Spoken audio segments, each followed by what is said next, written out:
Hi, students, let's get started with the subject Hindi Sanchan 2 chapter एक हरिहर काका। कहानी हरिहर काका नाम के एक बूढ़े, अकेले और निरंतर बीमार रहने वाले व्यक्ति की है। उनके पास कुछ जमीन है, इसलिए घर के लोग, उनके भाई, भतीजे, उनकी सेवा शुश्रूषा करते तो हैं, पर मन से नहीं। उनका असली उद्देश्य केवल यह है कि हरिहर काका की जमीन उन लोगों को मिल जाए। हरिहर काका मानसिक और शारीरिक रूप से कमजोर हो चुके हैं।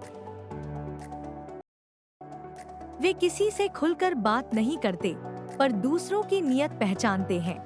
घर के लोग लगातार दबाव बनाते हैं कि वे जमीन उन भतीजों के नाम लिख दें।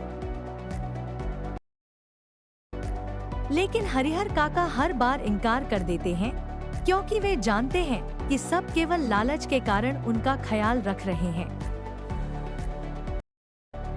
उधर गांव के महंत जी भी उनकी जमीन पर नजर गड़ाए हुए हैं। वे धर्म और दान के नाम पर हरिहर काका को बहलाते हैं कि वे जमीन मठ को लिख दें।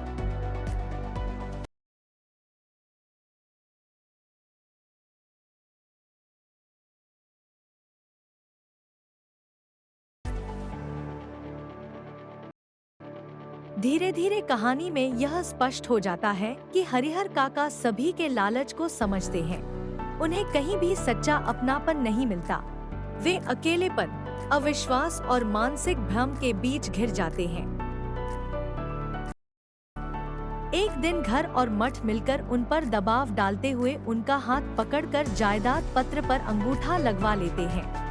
हरिहर काका विरोध करते हैं, रोते हैं, लेकिन उनकी आवाज कोई नहीं सुनता।